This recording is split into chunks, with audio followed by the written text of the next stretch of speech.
Welcome to Meganet TV burning topic. అంతర్జాతీయ వేదికలపై భారత్ను వేలెత్తి చూపాలని చూపిన పాశ్చాత్య దేశాల అహంకారాన్ని మన విదేశాంగ మంత్రి ఎస్ జయశంకర్ ఎలా వార్నింగ్ ఇచ్చారు?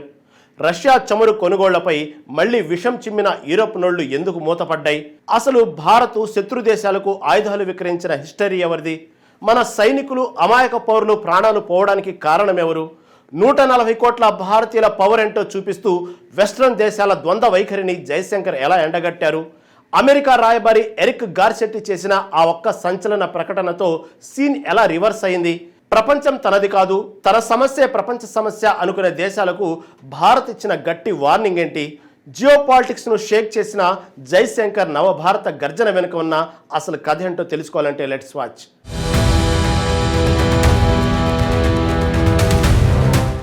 రష్యా నుంచి భారత్ ముడి చమురు కొనుగోలు చేయడంపై యూరోప్ దేశాలు మళ్లీ విషం చిమ్మడం ప్రారంభించాయి. అంతర్జాతీయ వేదికలపై భారత నిర్ణయాలను తప్పుపడుతూ పదే పదే ఒత్తిడి తెచ్చే ప్రయత్నం చేస్తున్నాయి. అయితే మన విదేశాంగ మంత్రి ఎస్ జయశంకర్ యూరోప్ దేశాల అహంకారాన్ని, వారి ద్వంద్వ వైఖరిని గట్టిగా ఎండగట్టారు. రష్యాపై ఆంక్షలు విధించిన యూరోప్ దేశాలు ఆ తర్వాత మధ్యప్రాచ్య మార్కెట్లపై పడి అక్కడి చమురును కొల్లగొట్టాయని ఆయన గుర్తు చేశారు. ఆ సమయంలో రష్యా నుంచి కాకుండా వేరే ఎక్కడి నుంచి చమురు కొనాలనే ఆప్షన్ భారత్ కు లేకుండా పోయిందని స్పష్టం చేశారు. భారత్ రష్యా ముడి చమురును కొనాలని స్వయంగా అమెరికానే కోరిందనే విషయాన్ని ఆయన బహిరంగంగా వెల్లడించారు. అప్పట్లో మార్కెట్ సమతుల్యత కోసం చమురు కొనమని ప్రోత్సహించి ఇప్పుడు నిందిస్తే ఎలా అని పాశ్చాత్య దేశాలను ప్రశ్నించారు. ఈ విషయంలో భారత్ లో అమెరికా రాయబారి ఎరిక్ గార్సెట్టి చేసిన సంచలన ప్రకటనను కూడా జయశంకర్ ప్రస్తావించారు.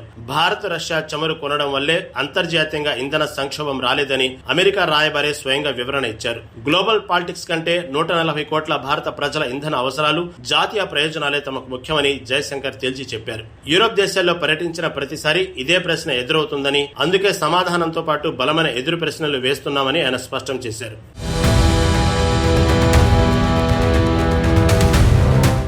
భారత్ శత్రు దేశాలకు యూరోప్ దేశాలు ఆయుధాలు విక్రయించడాన్ని విదేశాంగ మంత్రి జయశంకర్ తీవ్రంగా తప్పుపట్టారు. ముఖ్యంగా భారత్ ను నిరంతరం ఇబ్బంది పెట్టే పాకిస్తాన్ ను ఆయుధాలు ఇవ్వడాన్ని ఆయన నేరుగా ప్రశ్నించారు. శత్రువులకు ఆయుధాలు సరఫరా చేస్తూ భారత్ కు మాత్రం నీతులు చెప్పడం యూరోప్ వంచనకు నిదర్శనమన్నారు. పాశ్చాత్య దేశాలు సరఫరా చేసిన ఆయుధాల వల్ల భారత్ ఎంతో మంది సైనికులను, అమాయక పౌరులను కోల్పోయిందని ఆవేదన వ్యక్తం చేశారు. కశ్మీర్ వివాదాన్ని రగిల్చేలా, ఉగ్రవాదానికి ఊతమిచ్చేలా పరోక్షంగా వ్యవహరిస్తున్న దేశాలు భారత్ ను వేలెత్తి చూపడం హాస్యాస్పదమన్నారు.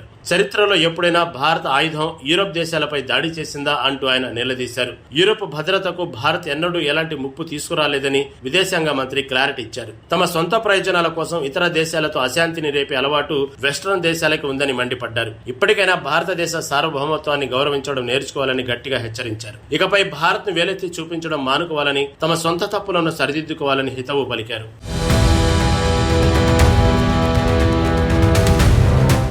ప్రపంచ రాజకీయాల్లో కొత్త శకం మొదలైందని, ఎమర్జింగ్ పవర్స్ తో భౌగోళిక పోటీ తీవ్రంగా మారుతుందని జయశంకర్ గుర్తు చేశారు. తన సమస్య మాత్రమే ప్రపంచ సమస్యని, ప్రపంచ సమస్యలు తనవి కాదనే యూరోప్ మైండ్ సెట్ ను ఆయన చీల్చి చెండాడారు.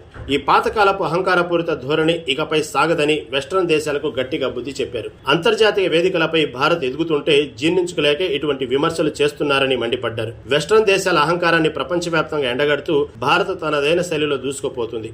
గతంలో లాగా పాశ్చాత్య దేశాలు చెబితే వినే పరిస్థితి నేటి నవ భారతం లేదని స్పష్టం చేశారు. ప్రతి అంతర్జాతీయ వివాదంలోనూ భారత్ ను లాగాలని చూడటం యూరోప్ దేశాల ద్వంద్వ నీతికి నిదర్శనం. తమ సొంత ఆర్థిక వ్యవస్థలను కాపాడుకోవడానికి ఎంతటి నిర్ణయాలైనా తీసుకునే యూరోప్ భారత్ విషయంలో అభ్యంతరాలు చెప్పడం సరికాదన్నారు. 140 కోట్ల జనాభా ఉన్న దేశం తన సొంత వ్యూహాత్మక ప్రయోజనాల ప్రకారమే నడుచుకుంటుందని తేల్చి చెప్పారు.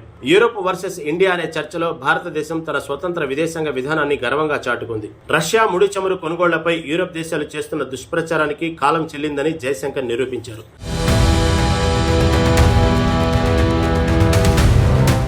ప్రపంచ మార్కెట్లో చమురు ధరలు పెరగకుండా ఉండటానికి భారత్ ఈ నిర్ణయం తీసుకుందని ఆయన వివరించారు. అమెరికా పరోక్ష మద్దతుతోనే ఈ కొనుగోళ్లు జరిగాయనే నిజాన్ని ఆయన ధైర్యంగా ప్రపంచం ముందు పెట్టారు. అమెరికా రాయబారి ఎరిక్ గార్సెట్టి చేసిన సంచలన ప్రకటన యూరోప్ నోళ్లు మూయించిందని గుర్తు చేశారు. గ్లోబల్ ఎనర్జీ మార్కెట్ కుప్పకూలకుండా కాపాడింది భారతదేశమేనని అమెరికా అధికారికంగా అంగీకరించిందన్నారు. తమ అవసరాల కోసం రష్యాపై ఆంక్షలు విధించి మిగతా ప్రపంచాన్ని ఇబ్బందులకు నెట్టేయడం యూరోప్ నైజం, కానీ భారత్ తన జాతీయ ప్రయోజనాలకు, ప్రజల సంక్షేమానికి మొదటి ప్రాధాన్యత ఇచ్చింది. ఇచ్చింది. చౌకగా లభించే ఇంధనాన్ని కొనుగోలు చేయడం ద్వారా దేశంలో ద్రవ్యోల్బణాన్ని అదుపు చేయగలిగామని వివరించారు.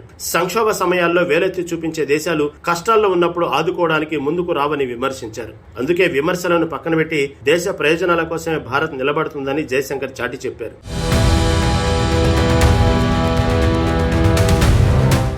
కశ్మీర్ వివాదం, ఉగ్రవాదం అంశాలపై యూరప్ దేశాల వైఖరి ఎప్పుడూ పక్షపాతంగానే ఉందని జయశంకర్ ఆరోపించారు. భారత్ లో ఉగ్రవాదం వల్ల వేలాది మంది అమాయకులు ప్రాణాలు కోల్పోతుంటే యూరప్ ఎన్నడూ స్పందించలేదన్నారు. పైగా ఉగ్రవాదానికి కేంద్ర స్థానమైన పాకిస్తాన్ కు ఆయుధాలు సరఫరా చేస్తూ ద్వంద్వ ప్రమాణాలు పాటించిందని మండిపడ్డారు. ఇప్పుడు అదే యూరప్ దేశాలు తమ భద్రత గురించి భారత్ కు నీతులు చెప్పడం దారుణమన్నారు.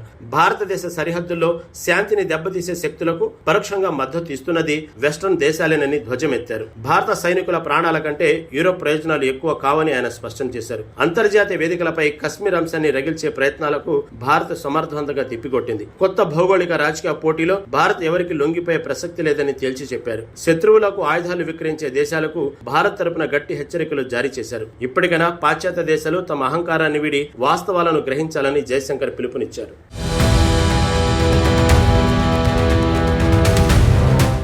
పాశ్చాత్య దేశాల అహంకారానికి, వారి ద్వంద్వ వైఖరికి విదేశాంగ మంత్రి జయశంకర్ ఇచ్చిన ఈ సమాధానాలు నవభారత్ ఆత్మవిశ్వాసానికి నిదర్శనంగా నిలిచాయి. ప్రపంచ వేదికపై భారత్ ఇకపై ఎవరి ఒత్తిళ్లకు లొంగదని, కేవలం తన జాతీయ ప్రయోజనాల ఆధారంగానే నిర్ణయాలు తీసుకుంటుందని ఈ పరిణామాలు స్పష్టం చేశాయి. ఒకప్పుడు ప్రపంచాన్ని శాసించిన యూరోప్ దేశాలు ఇప్పుడు మారుతున్న జియో పాలిటిక్స్ లో భారత ప్రాధాన్యతను గుర్తించక తప్పని పరిస్థితి ఏర్పడింది. శత్రు దేశాలకు ఆయుధాలు ఇస్తూ భారత చమురు కొనుగోళ్లను తప్పుబట్టే వారి పప్పులు ఇకపై ఉడకవని ఈ గట్టి కౌంటర్లతో తేలిపోయింది. 140 కోట్ల మంది ప్రజల భద్రత, ఇంధన అవసరాలే పరమావధిగా భారత్ తీసుకుంటున్న నిర్ణయాలు ప్రపంచానికే సరికొత్త దిశా నిర్దేశం చేస్తున్నాయి. వెస్టర్న్ మీడియా దేశాలు ఇప్పటికైనా తమ పాతకాలపు మైండ్ సెట్ ను మార్చుకుని భారతదేశ సార్వభౌమత్వాన్ని గౌరవించడం నేర్చుకోవాలి. అంతర్జాతీయ సవాళ్లను ఎదుర్కొంటూనే స్వతంత్ర విదేశాంగ విధానంతో దూసుకుపోతున్న భారత్ ప్రపంచాన్ని శాసించే సూపర్ పవర్ గా ఎదుగుతోంది. జయశంకర్ రూపంలో వినిపించిన ఈ నవభారత గర్జన భవిష్యత్తులో మరిన్ని దేశాలకు ఆదర్శంగా నిలవడంలో ఎలాంటి సందేహం లేదు.